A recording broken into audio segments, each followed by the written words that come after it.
Catherine. Hi, how are you? I'm good, thank you. I think we're now starting, so I'm just going to go ahead and get cracking. So welcome everybody to the Stay at Home Lit Fest. I'm really excited to be here with Catherine tonight, and I'm very proud and pleased that this is the final event wrapping up the festival. So we'll try and make it a good one. I will introduce Catherine quite formally and officially, and then I'll tell you why it's actually a bit of a laugh, me being formal and official with Catherine, but we'll do the business bits first. So lovely Katherine May is the author of many works, notably The Electricity of Every Living Thing, and tonight we're here to talk about her book Wintering, which has been a huge success on both sides of the Atlantic and is a New York Times bestseller. So huge well done and congrats for that. Catherine also edited the motherhood anthology, The Best Most Awful Job, for which I contributed a chapter. And she is the host of the Wintering Sessions podcast and also runs online courses for writers and aspiring writers. So she's a busy lady. I'm Leah Hazard. I'm a midwife and an author as well. And every now and again, Catherine and I try and come up with an excuse to talk to each other. Usually a podcast or a festival that somebody else has organized. So this is really just our excuse to have a bit of a chat. So welcome, Catherine. And hello. We don't get nearly enough chance to chat. Like one day we'll actually chat in person and, you know, make eye contact face to face, and that will surprise both of us, I think. Yeah, I don't know what I'll do if we ever meet in person. I think I'll be completely overwhelmed.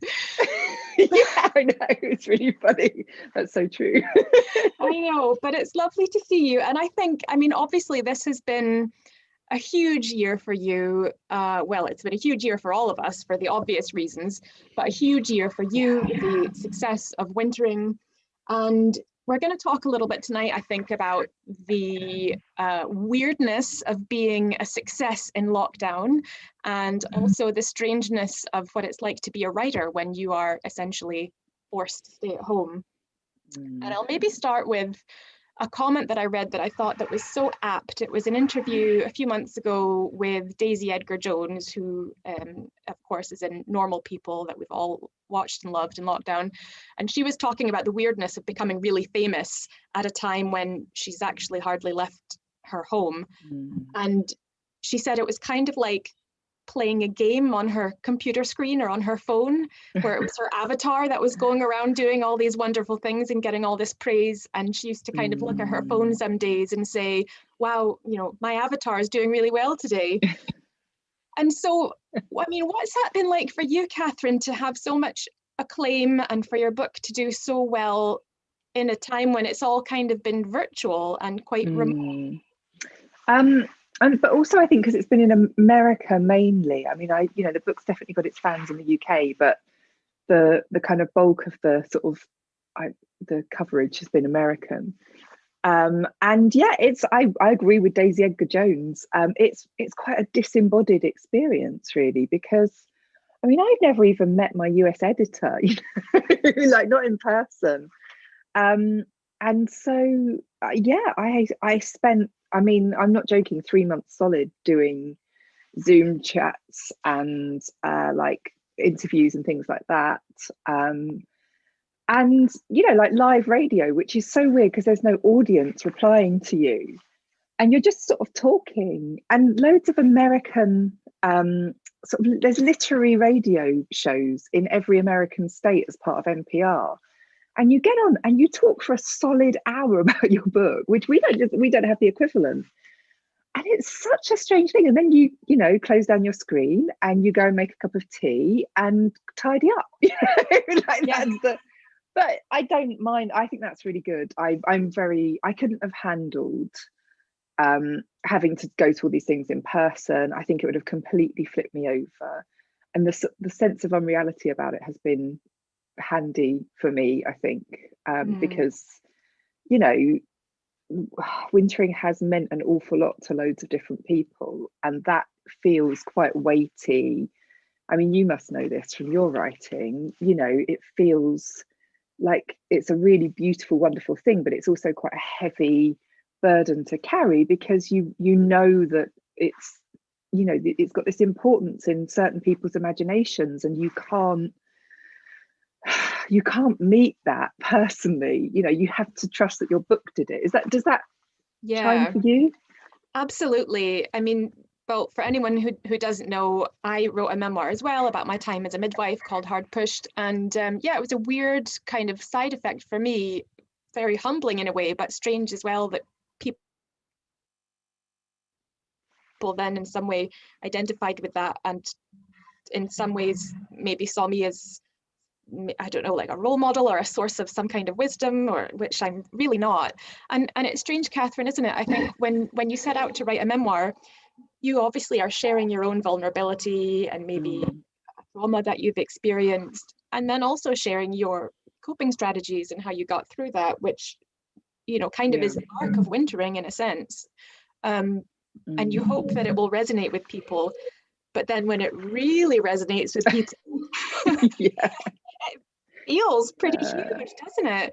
I mean, have you found that people really are now, are you deluged with sort of requests for advice or wisdom? Do you think people think that you have a kind of special insight into this now? Yeah. And I mean, I had some experience of that already from writing Electricity of Every Living Thing, which was about me realizing that I was autistic when I was 38.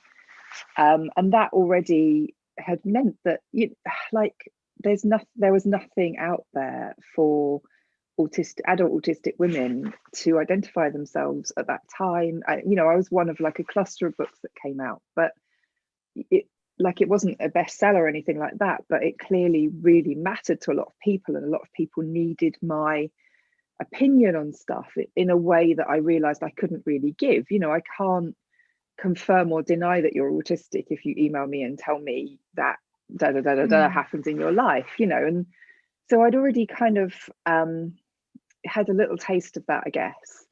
But this is really different because it's just a far broader range of people. You know, like the autistic community is quite a limited community. There's definite boundary lines around it.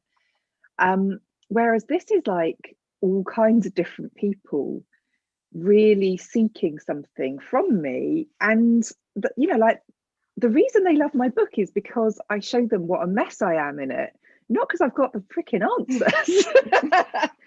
But I on a more serious level, I did end up having a chat with my my editor about it, because I was like, well, I'm getting so many emails that it's a full-time job to reply, and I want to reply to everybody, and it's so lovely, but I don't know what to do. And she has edited for a long time Elizabeth Gilbert, who obviously gets a lot of correspondence. And she said, like, you've got to set much clearer boundaries much earlier on, because but like, what will you do if somebody sends a suicide threat into your inbox? There are scenarios that you actually don't want to receive the message, because you can do nothing, but the fact that you're there could make it an awful lot worse, because people think the email is going to somebody and you might not check your inbox for a few days. And there's all kinds of and she said, and also it is just overwhelming, and yes, it's love, and you want to shake hands with everybody that's being really kind to you, but actually you humanly can't. And so I have someone else reading my emails now, and in fact I've just taken my email boxes down to make it harder to contact me, because I just it's actually a kind of a really unsettling feeling. Like, I feel so inadequate when someone's written very kindly, and I can't do it. It's America is so big. It's such a big country. So it's tricky. It is tricky to set those boundaries. I mean, before you did that setting of boundaries, were you trying to correspond with people? Did you start off by sort of frantically trying to catch emails from thin air and responding? I was, and sometimes when they were asking really complicated things, I was spending ages trying to think, what do I say? And like you kind of realize that with some correspondence you make it worse if you reply, without a doubt.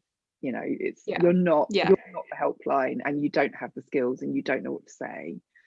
But yeah, you know, and I've been warned though that people will be posting things as well, and apparently it's quite common in America to post gifts to the Penguin offices, which have been not been, you know, populated for over a year now. And like, my team was saying, like, we are dreading the post bags that are going to be full of rotting things when we get back to the office. Oh wow, yeah, you're gonna got all kinds of like fusty leaves and things, and funky gifts, and, bits of pumpkin pie from Thanksgiving. Yeah, they are. They're Wow, like, yeah. you know, it's going to be really horrible. Yeah, that's one of the side effects of writing a really successful book that we don't, I guess you wouldn't really hate. Does it make you feel, I mean, I know you're writing another book at the minute, if I'm allowed to mention that very vaguely.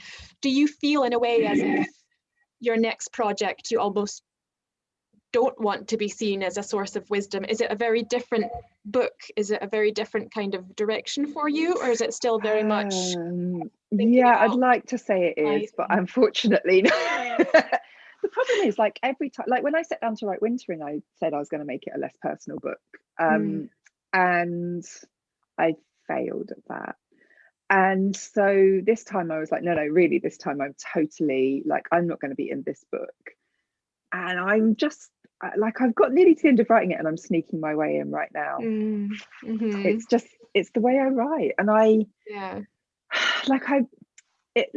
in stylistic terms, like, I'm very uninterested in being the source of authority. Actually, I like to be a kind of co-learner in the book, and I like the conclusions to be relatively open-ended, you know, and not to. I don't really want someone to tell me how it's done. I want to say, right, well, let's explore this really interesting part of life.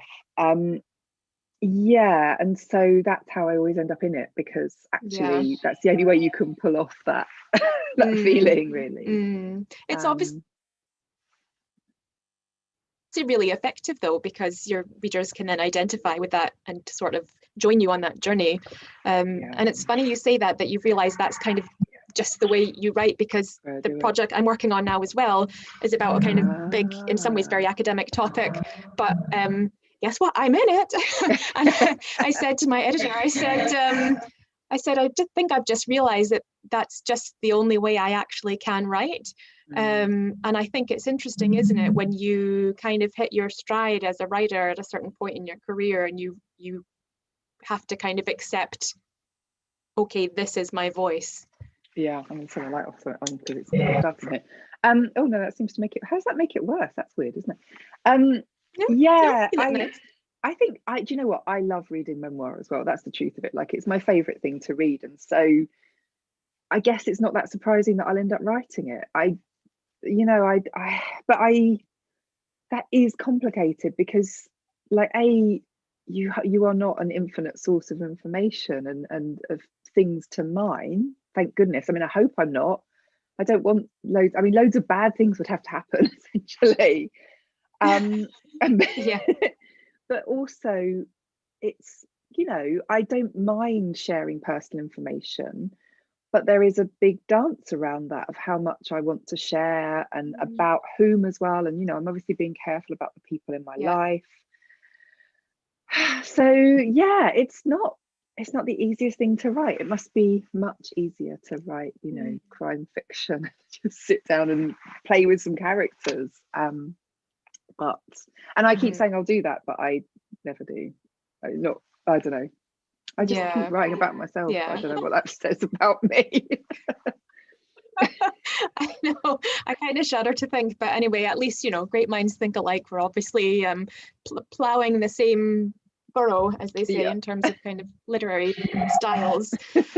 I mean, the actual act of writing, Katherine, I would imagine has changed for you in lockdown, as it has for every writer and every person. I mean, this is the stay-at-home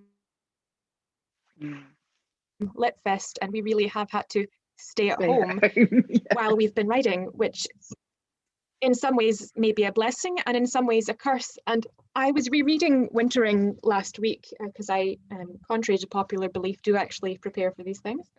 And you do actually write beautifully about the rituals of writing at home and the sort of times and spaces within your home life that have been sacred to you as a writer. And it really made me wonder how that's changed. And I don't know, do you have the book in front of you right now? Because I have a little.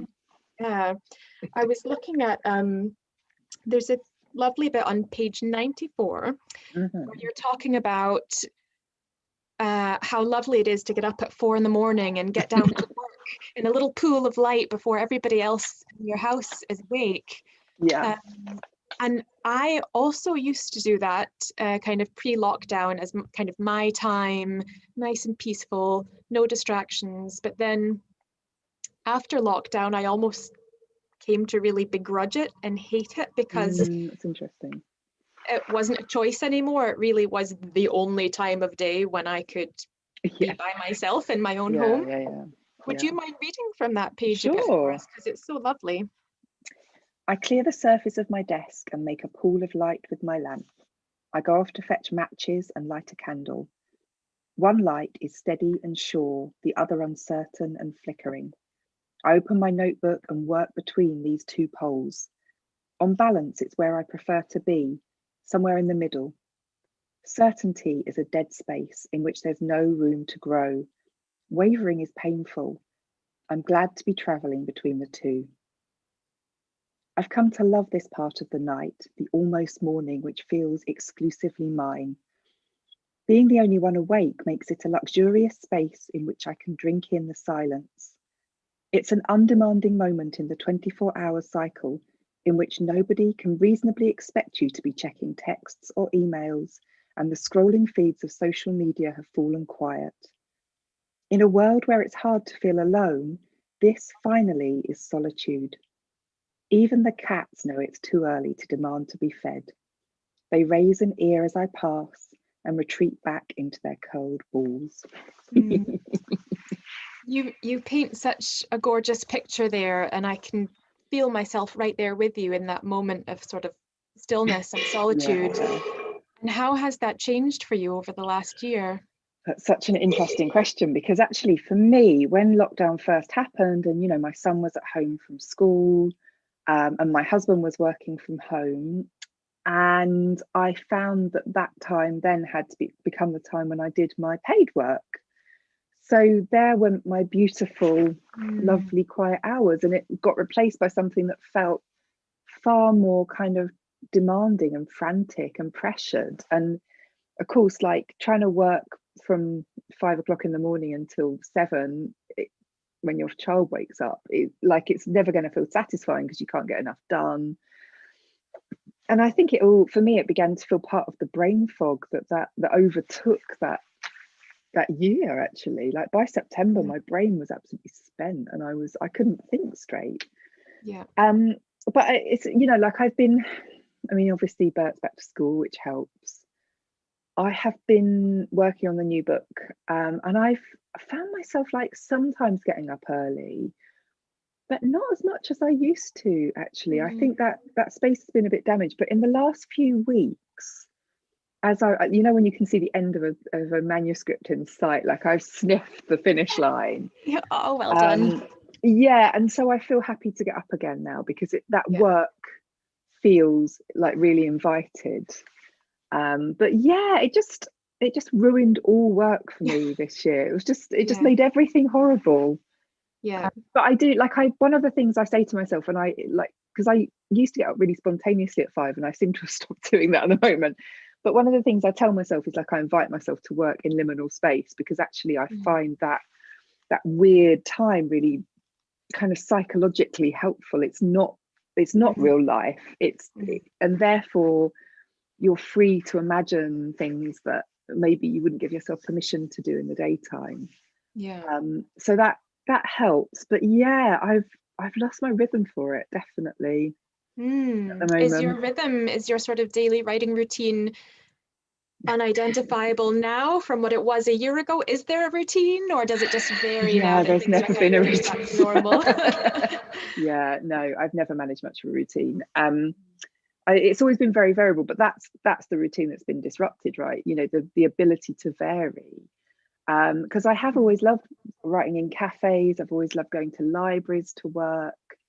You know, like I go to my, well, I say I go to in the present tense, like that's not possible still, but I used to go to my local university library and work in there. And I used to go up to London to work in the British Library, which I absolutely love. And even though those places are slowly reopening, they're not inviting spaces at the moment. You know, you feel like, I mean, you feel like you're taking up someone else's slot actually, because you have to book in and all that kind of thing. And you think, well, someone probably needs this. Someone probably actually needs access to the books in the library, whereas I just want to be there in the quiet. So yeah, and also, I mean, the other part of, I think, like my writing routine, if you could ever call it that, is that I like going to places and writing about them, and I find that a really helpful thing to do. And I feel like I've been cut off from all new input, really. It's been really hard. I'm overdue with my book. It was due in February and I hadn't even started it then. Wow. I'm sure lots of writers out there will be going, whew, well, yeah. You know what? she says that, then I'm all right. Absolutely. And I have like never ever been late with anything before. Like, you know, I wrote Wintering in like considerable crisis, having had to leave my job and start looking after my son and all this kind of thing. And still I got it in on time, you know. But well done. I don't know about, this is another really interesting thing that I'd like to ask you about, but I just didn't know what to say this year. I felt like everything had been thrown up in the air and nothing had landed yet. And how do you find something to say about the world in that context? It's so difficult, isn't it? And I very much felt the same way, because not that this is an interview about me or my experience at all, but where I was at the start of lockdown was my paperback of my book had just come out a few weeks prior. Oh, was that the, okay. I hadn't realised that kind of, yeah, it was just around the same time, and a lot of authors will understand that in order to really get the green light for your next project, a lot of publishers want to see how your paperback performs. So I had been kind of waiting for that to happen, and then it happened, and thankfully it did well. And then I thought, oh, well, what am I actually going to write about now that all this is happening? I had another book actually just had gone out on submission, which completely revolved around me traveling to places and doing stuff with other people. So that died a death. So for me, the first few months of the pandemic were really disorientating. And in a way, in retrospect, I was kind of grieving the loss of this next project that I thought was in the bag. And then, I mean, talk about, you know, times when life feels fallow and frozen. It was a big wintering for me, because I thought, well, what's my voice now? Am I going to be the midwife on the front line? You know, can I write about that? And but that doesn't really feel right. Yeah, and then I think as the year went on, and I don't know if you felt the same, Katherine, I felt like my whole day and my whole identity was subsumed with being a mother. And being there for my family and keeping them safe. You know, I was the only one to go to the shops and bring the food in once a week. I was sort of the, you know, coordinator of the house in lockdown. And so of everything. So I felt like in so many ways my voice was completely lost, and it's taken me a while to find that again. I don't know, did you feel that as well in kind of deepest lockdown? And also, I mean, I've heard a lot of writers say that they just couldn't concentrate, you know, or creative people in general. And I think there's that sense that you were kind of constantly looking slightly over your shoulder in anxiety, like wondering what was coming, and you can't concentrate on anything else. You know, we were busy surviving. I couldn't read. I still can't read that well, actually. I have to say, my reading rhythm is all gone. And it took me, but also like I was going through a process with the new book that was really like, first of all, I had an idea for a book that I knew I didn't want to write. And so then I slowly converted it into something else and pitched that, and my pitch was accepted. But then as I worked on it, I realized that I didn't want to write that, and that actually there were loads of problems with it. Like, as I did more research, I began to see the issues with it, and I think I was quite right about that. And so then I was, you know, I'd written quite a lot by then. So then I was like, you know, what does this move into? So it's been like the ship of Theseus, this book. It started off as one thing and all of the parts have gradually been replaced. And that's just a slow process. And I feel like I only really got what I was writing a couple of weeks ago, honestly, like fully. Really? As you're kind of closing in on the end of it now, it's kind of coming into focus. Yeah. I needed to work my way through it, and it has been long and slow, and I've not had the hours to put in, so that slowed me down. But also, this sense of like, what to say, like how much of the pandemic do you mention? Will we want to hear about it at all by the time, because you know, publication cycles, it's not obvious to everyone, but the book I'm finishing now will come out in late 2022. What on earth will we think then? I mean, the whole alien invasion of the earth could have happened by then. But like, it's all to play for. And so by that point, will anyone want to hear anything about the pandemic? And my sense now is that it's a marker in the geological record, and you can't not mention it. But I don't think we'll want to hear loads about it, because it won't be fresh information. And so, like, what does that mean? You know? That's what I've been wrestling with. So that's a long justification for saying I think I needed to leave it as late as possible to write it, honestly. I believe you. Hopefully that's why it's true though, isn't it? I think sometimes when you're in the thick of a book, it's almost like you're at ground level and kind of thick terrain, and you're going through these sort of thorny bushes and ditches and mud, and it's only when you get almost to the destination that you kind of zoom out and get the Google Earth view, where you can go, oh right, okay, I see the whole landscape, I see where I've been, see where it all fits together, and I see where it's going now.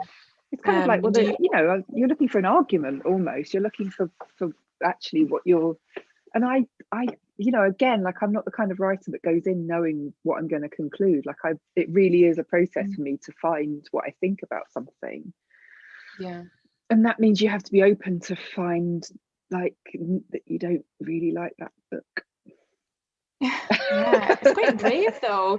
It's quite brave, because I think a lot of writers, probably me, would find their ego too fragile to reject something that already had a lot of work put into it. I mean, it must feel a bit wrenching to look at all the work that you've done and then go, actually it's not right. It was a big U-turn, definitely. There's that fear of like, God, I've done all this work, and what do I do now? But equally, I was circling it for ages and just thinking, this is a problem. Like, because I will expand. I was writing about humility, and actually, like, the more research I did, the more I realized how often humility has been a virtue that white people have pressed on to people of color. Like, we've very rarely taken on our own humility, but all of the kind of like almost the standard examples of humble practice that you couldn't avoid talking about are people of color. So people like Gandhi and people like Nelson Mandela. And you kind of think, I mean, obviously incredible people, but it's deeply problematic for me to sit there and point out how humble they are, because actually their humility is problematic in terms of that dynamic, in terms of that kind of white supremacist dynamic. And also, like, a load of my female friends like really pushed back about it, sort of saying, I'm really sick of being told to be humble. And like, that was not the kind of direction that I was thinking about it in. But I felt like the whole book would have been like a sort of series of apology, like a series of like, but not this, but not that, but not this. But also that actually there was a history of that to be written that wasn't for me to write, and a really interesting kind of racialized history of it. That's so interesting. Do you think, so just to interject, do you think that part of the reason you came to that realization was because you were writing against the backdrop of everything that was happening over the past year? I mean, Yeah, obviously you have these insights and you probably would have had them anyway, but things like the Black Lives Matter movement and the sort of acceleration of Me Too and all of these issues of inequity coming to the fore last year, did that kind of accelerate your decision making a bit? Yeah, no, absolutely. And I, you know, like it became really clear that you couldn't write about it without writing about Black Lives Matter, actually. And that, again, like, nobody wants a white person writing about that, you know. Like, it's not appropriate. It's not the voice that needs to be heard on that front. And yeah, it's actually really difficult territory. And I was thinking more about humility as in kind of surrender and you know, meditative practice and things like that. But I couldn't make it work. And in fact, even like when I rang up my editor and said, like, I'm completely changing it, she was like, fine. And I was like, but you know, there'll probably be a chapter in there. There's not even a chapter. It's not, it's just not there. But I needed to imagine that I was going to pour everything I knew into a chapter in order to let myself move on. Sure. But it's hard, you know. I really think that, I often say this to my writing like mentees, that actually a big part of your commitment as a writer has to be to ditching the bits that aren't working. And that can be the hardest part of that commitment, is to, you know, ditch huge chunks of a book that has probably taken you weeks and weeks to write, and to be willing to go, this isn't up to my standard. Yeah, kill your darlings, as they say. It's really true. Yeah, I mean, I think it's really interesting, that word darlings always bothers me. Yeah. But yeah, no, I absolutely, you have to, and like, when you edit, you have to edit really being willing to edit. And I quite often sit down to edit and find myself skimming over, and I close my laptop and walk away when I do that, because actually you've got to be so willing to go in and wrangle. And wrangling is what I do. That's my favorite bit, though, weirdly. So yeah, really, is it, when you're sort of like really twisting it into the shape it needs to be? That's the bit. Yeah, like all of the stuff before that is preparatory work, and it's that going in and like rolling up your sleeves and rewriting bits, and like, for me, my books don't have any identity until I get to that bit. What do you like it? That's so interesting. Oh, I don't know. I don't not like it. Well, here's the thing. I think I have so little confidence in my own ability that when an editor comes in and says to me, you know, here are your edits, let's change this, or this isn't working, I think I'm so desperate to just be better that I tend to take virtually everything on board and say, yes, please tell me, you know, how I can be better and how we can make this the book it needs to be. And a lot of the reason that works is if you have a good relationship with your editor, and they are, in essence, for your work. The I book love that I'm doing I love it when they really criticize you. It's hard, it's painful, but it's a good pain, I think, and it's a necessary pain. And then at the end, if you're lucky, you can sit back and go, oh, of course, that was so much better. And that's why writing is collaborative, isn't it? That's why our books don't go on the shelf exactly the way that we've written them. Thank goodness they don't. They're the work of many hands. And I, you know, again, I think that's something that so few people realize, like what an important part of your practice that will be, to surrender a little bit to other people and to let those other voices come into your text. And it always improves your work. But it's not, you know, it's not something that everyone can do, actually. No, yeah, it's true. Do you find, I mean, one of the things you've been doing over the last year is running online courses for writers and aspiring writers. Do you find that sort of collaborative part of the process is something that the writers you're mentoring find challenging, or is it something that actually has come to life in your kind of sessions? How's that been? Um, I mean, it tends to go quite well in my sessions because I quite enjoy that, and like it's really, do you know what? It's really different to teaching on a university, or from my experience, teaching on a university course, because I'm not ever going to grade them. Yeah. And that changes the relationship right away. So I just try and give people a creative reading of their work. I try and speak their work back to them. And we talk about kind of individual bits, but it's kind of much more open-ended than that kind of thing used to have to be when I was teaching at university, because like it would be remiss of me not to point out flaws that I would later mark down, so it's a very different kind of a conversation.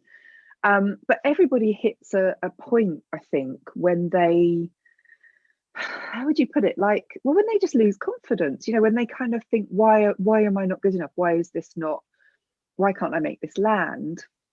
And we always have to have the conversation like, well, that is actually how it feels to be a writer. Like that will never ever go away. You always have that point in the process, or actually through most of it, where you realize how little in control you are of your text, and you're kind of bumping into it from the sides, but you rarely feel like you're actually laying down the text as you imagined it. Like reproducing that thing from your head is it's not a direct process. No, not at all.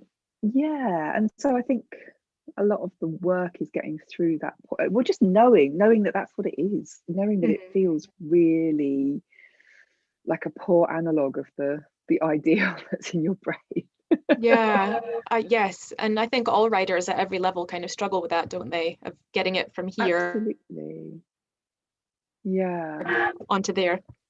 and you know what, I think if you stop struggling with that, you're in trouble, actually.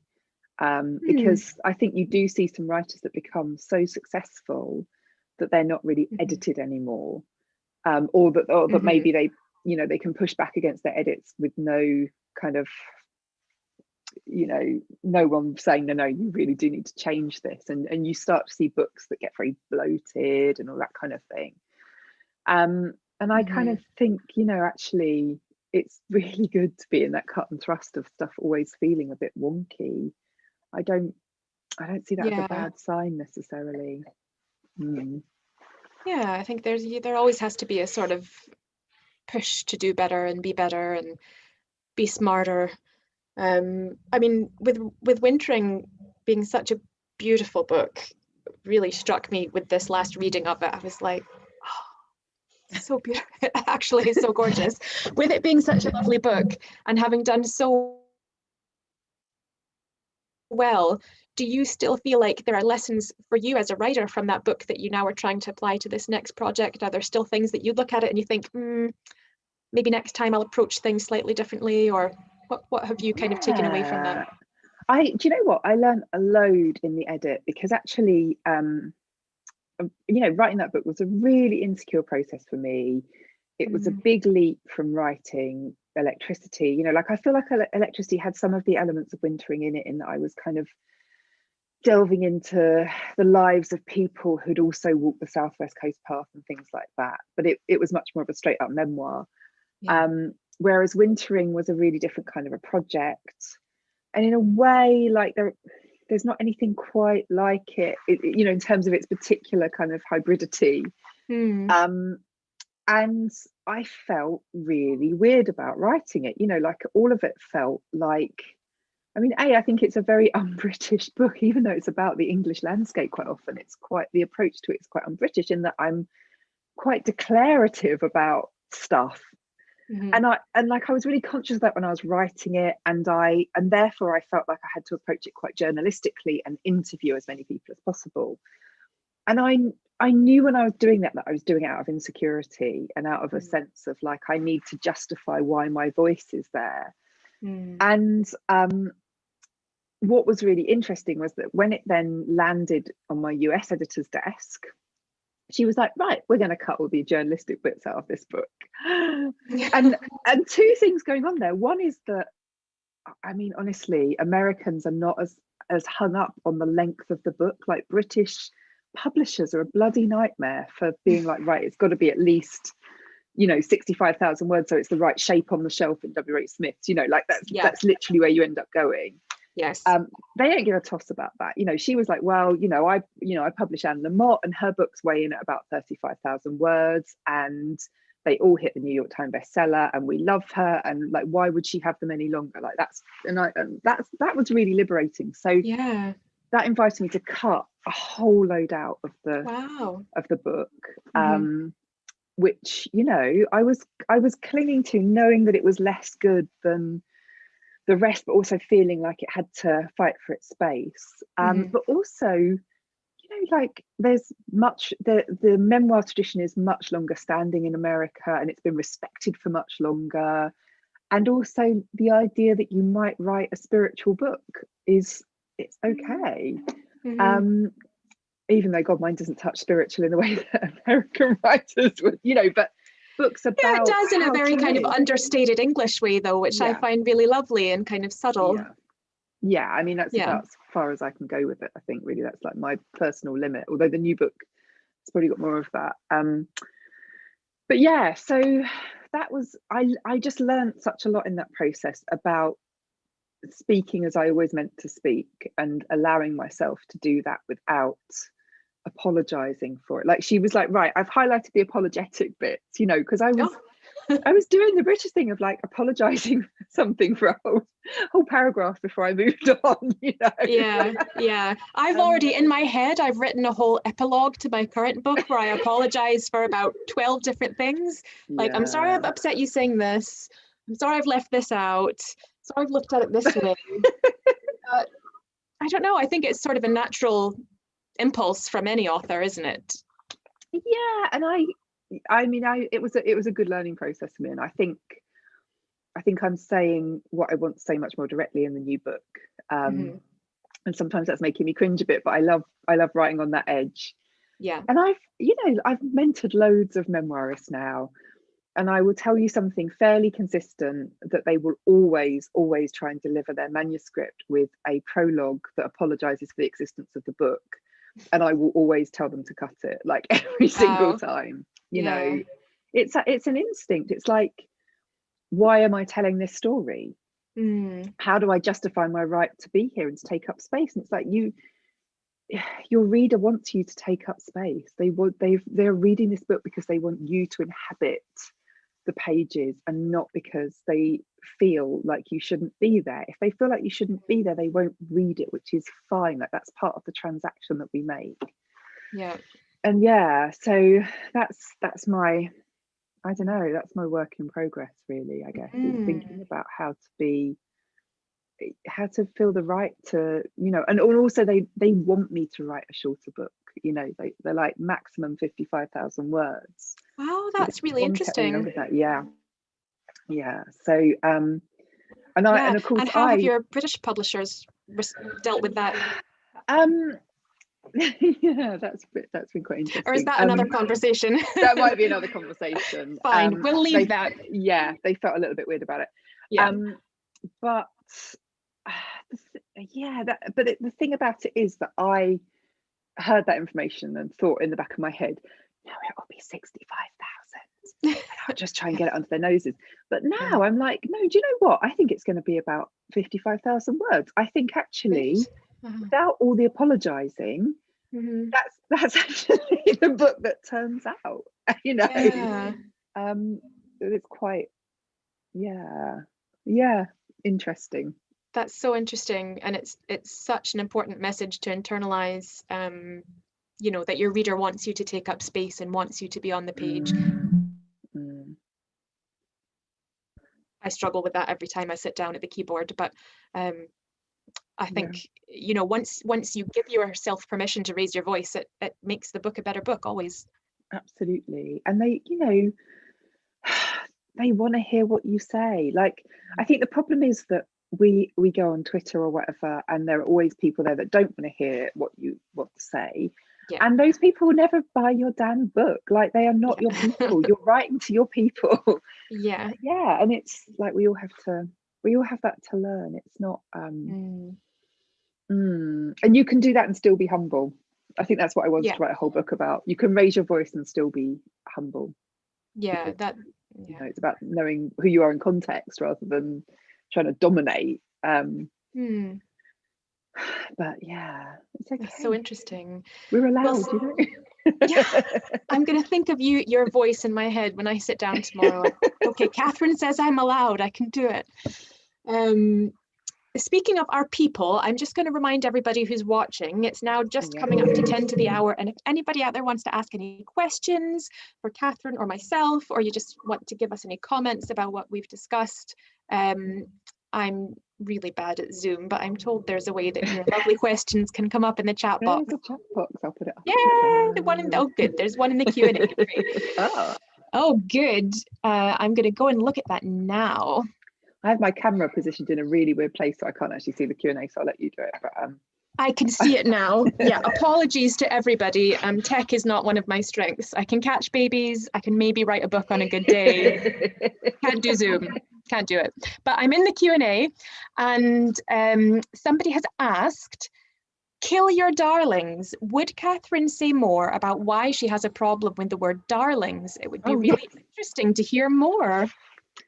Okay, so the term kill your darlings is often taken to mean the bits that you love the most in the text are the ones that you should probably cut, with the kind of implication that they're often a bit overwritten maybe, or a little bit pretentious, or kind of florid.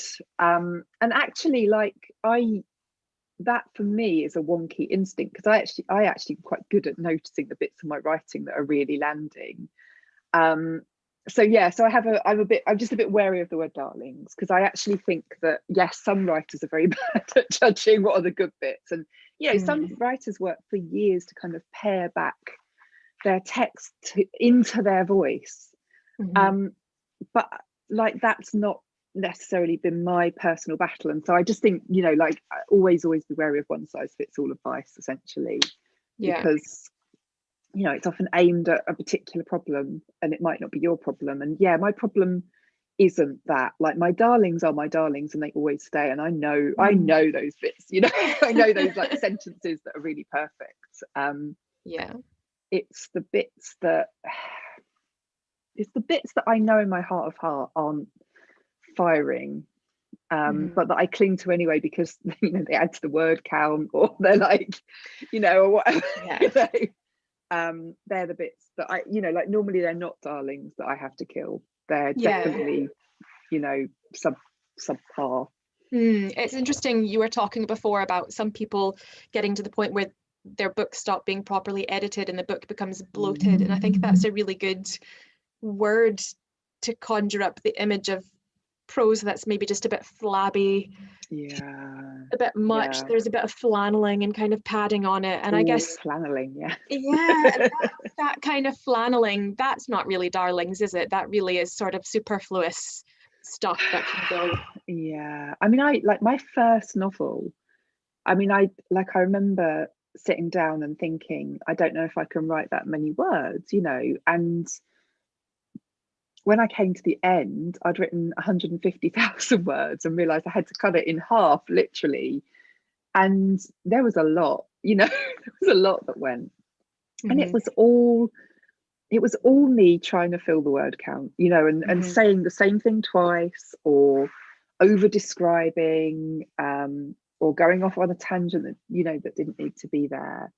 I really learned a lot from that, and I, you know, my first drafts have been much sparer since then, because it was actually really not very hard to cut that down into a much kind of leaner shape, because it was so obvious where I was just rambling, honestly. And do you find, even as you're doing a first draft, that you're kind of reading and editing almost as you're drafting, or do you kind of do the vomit draft where it all just comes out and then you go back? I think I'm somewhere between the two, actually. I mean, I know people that redraft about 15 times, literally, and that's never been me. I do 2 drafts, realistically. But I don't, you know, I'm quite happy to go backwards as I'm writing and stuff like that. I don't worry about writing in order. So yeah, I'm somewhere between the two, really. I mean, you know, I'm getting better at writing better first drafts. You know, you'd kind of hope you improve over time, and I think I do. But I rarely totally rewrite either. I write a draft and I amend it basically. Yeah, it's interesting. Yeah, it's interesting how that process kind of changes over time, or doesn't, if that's just your particular style. I'm just aware, now that I know how to do Q&A, that there are 3 questions. Sorry, I just slurped because that was so funny. Yeah, genuinely, we're learning as we go, people. There are 3 questions, and I want to at least try and get to 2, if not 3 of them. So the first question comes from Lula, and she says, has Katherine felt a difference writing a book with an established audience in mind rather than earlier works when there might have been more creative freedom? That's a really good question, and the answer is yes, actually. You have I have a much stronger sense of what people like about my work now. Like, I was always guessing before, and now I'm kind of not. And so, yeah, that's in my head. You know, it's definitely there, and I'm definitely thinking about, you know, trying to deliver a book that my existing readers will like. You have to set that aside a bit as well, though, you know, and that's it. It's all about finding a balance. So yeah, it changes everything, and it raises the stakes. And you know that, I mean, I know that on some level my next book will be read, and that could really freeze you up, actually. Like, you'd think that writers really want to be read, but maybe we don't as much as we think we do. There's no kind of privacy to fuck up. And I think the biggest thing for me is that it's had so much emotional impact on people, which I never intended or expected. And so now I'm kind of like, oh my God, do I need to try and like, and you can't. I need to be really cool now. Yeah, like, have I got to move people somehow? And I don't really want to, you know, like, it's really tricky. Yeah, it is. It's so tricky. And the next question follows actually kind of nicely on from that, in terms of setting boundaries around other people's expectations of you and maintaining your own headspace. So Louise asks, do you find that when you're mentoring other writers or teaching, that it's hard to get the headspace for your own writing at that time? So I guess what she means with, go ahead. I quite like I like the experience of switching into someone else's text. Actually, I find it really refreshing. It kind of pushes my book out for a while, and it makes me feel useful again. Like, the thing is that writing is such an experience of helplessness and, you know, ineffectiveness.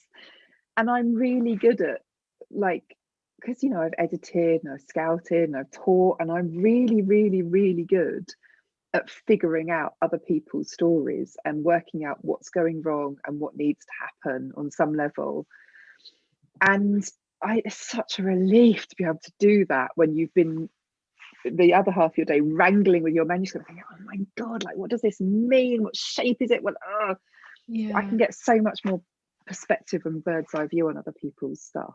So no, I love it. And it doesn't, or where it does take up space in my head, it feels really positive, because it cuts down on the sort of useless obsessive thinking that goes on when you're writing a book, I think. I guess that's true, isn't it? It kind of gets you out of your own head and into somebody else's, which is a bit of a relief, maybe. Like, you get to go and deliver babies. That must be such a lovely break from writing. You're going to be useful in the world.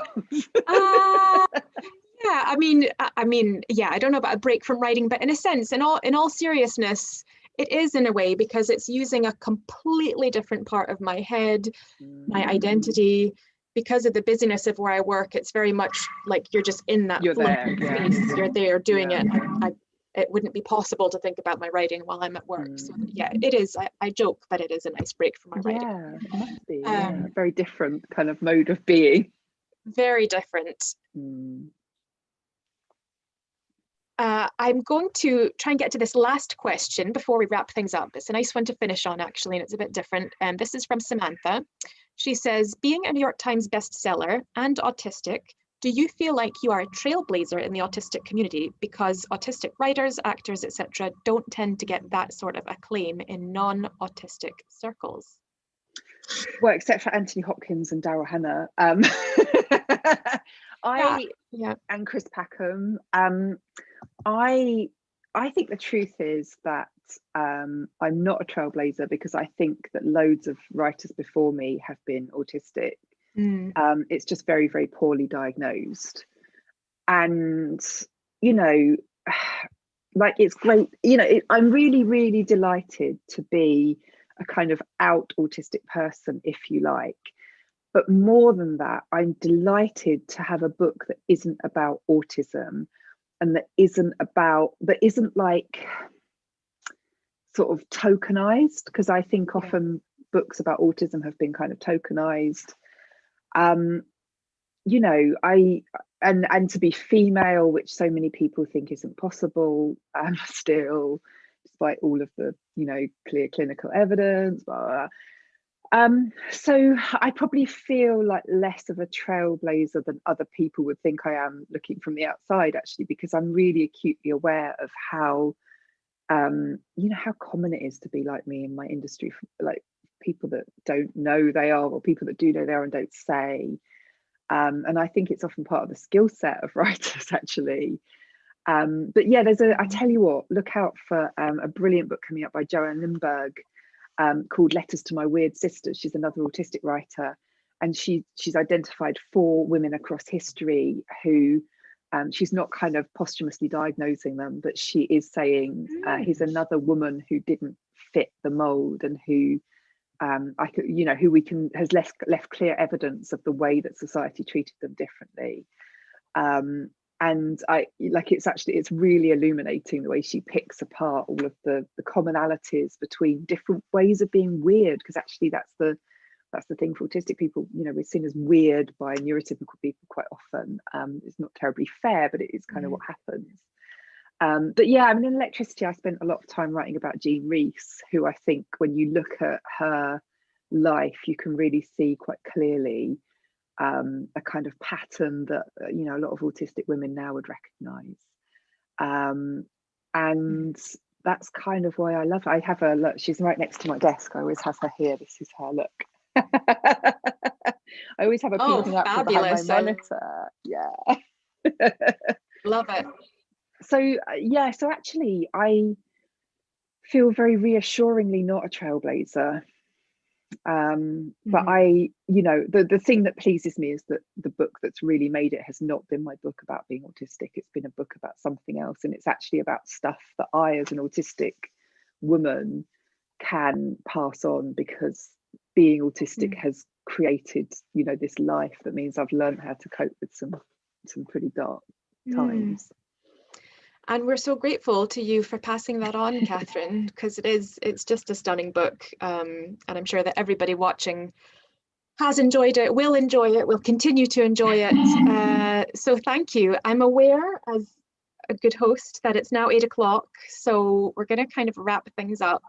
But I want to thank you again for coming on tonight. Thank you so much. It's an absolute pleasure. I want to thank everybody watching for putting up with us, because really this was just an excuse for Katherine and I to just have a bit of a blether. I'm sure you can catch us again soon on some other podcast or festival. We'll be there. We'll definitely be there. And it falls to me, strangely, to close the festival as well. So thank you to the organisers of Stay at Home Lit Fest. I think it's been such an amazing lineup. What a feat. Yeah, big claps all around to Carolyn and the team. And I hope everybody has really enjoyed it. And even if you have been forced to stay at home, as we all have been, that it's kind of taken you to some different places in your head. So we'll finish it there. Thank you, Katherine, and thank you, everyone. And we'll sign off.